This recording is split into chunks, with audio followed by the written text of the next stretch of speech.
Hey all, Game Methuselah.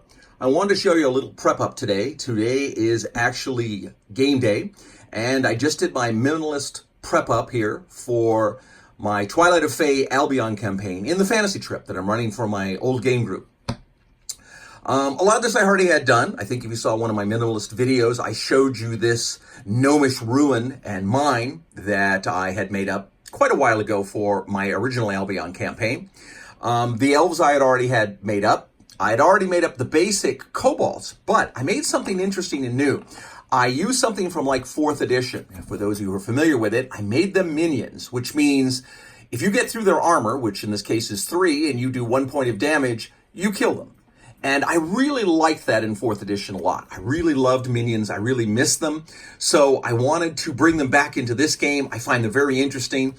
And the big advantage there is you can throw lots and lots of minions at people, and even though it looks fantastic on the game board, they're not really as threatening. Now, these guys don't do much damage.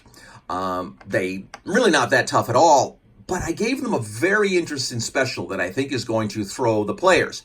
They can stack 2 in a square or 2 in a hex, which means every 5-foot space can have 2 kobolds in them. They're also -1 to hit because they're small, so they're a little difficult to strike. But the thing about it, 2 to a hex allows you to bring multiple attacks to bear on characters. The danger, of course, is even though the creatures don't do much, there's always that opportunity for criticals when you're rolling multiple attacks. That's what I'm kind of expecting here, is there'll be a lot more drama. They'll be killing these kobolds, I'm sure, by the bushel basket, but the fact is that any criticals could be dangerous and scary. The elves are nothing interesting. They're just basic. That I write up. I've had them all written up for a while.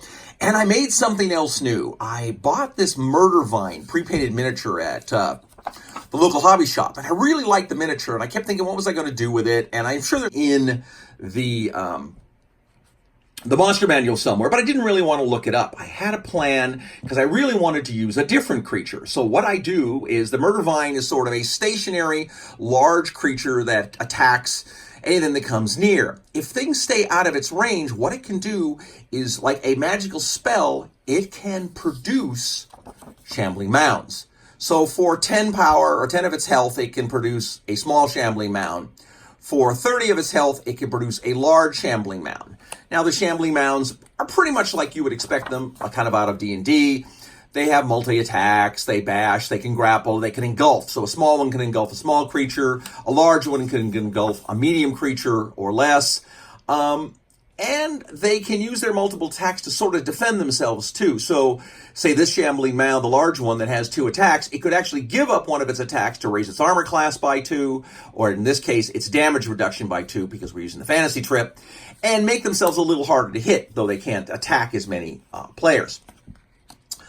It's going to be a fun little adventure. We ran the first half a couple weeks back, and because of delays and normal friends getting together and yakking and not playing, we didn't get as far as I would have liked. They got attacked by some berserker owlbears, which I think I posted up in my Twitter, and they fought some elves in a running duel of archery and magic. And the elves were eventually able to escape, but they've been able to track them to this mine. And this is a gnomish mine here that has been taken over by these kobolds.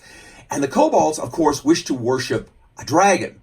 Well, of course, they don't have a dragon yet. So the elves have stolen this dragon egg from the players. I think I might have mentioned that also in my Twitter feed. And that's what the players are after. They're after this dragon egg that's been stolen from them that they want back because they've sort of used it as payment to the liege there to get protection and some position in the hierarchy of the Celtic society here. Now, the elves, of course, steal the egg because they want to trade it with the kobolds. And what they want are the gnomish artificers and miners and like that the kobolds have captured and have prisoner. So the elves are here not in a friendly way, but they're here to sort of make this exchange. They don't like the humans, of course. They want them dead. The kobolds don't like the humans, and they like them dead, but they just as soon have the elves dead too. But they want that egg so they can basically get it so they can hatch it and then thusly grow a dragon and have their great creature to follow and worship. So it should be a fun adventure. I really expect that both the new Shambling Mound that they've never seen because they've not played modern D&D, will be interesting. And I think that being able to stack with the minions is really going to throw them. And I think it'll be fun. I'll let you know how it goes later. So in the meantime, I just want to get this out to you so you can see an adventure I'm running today. And have a good day. So fight me, devils, fight. For I hate peace, and game on.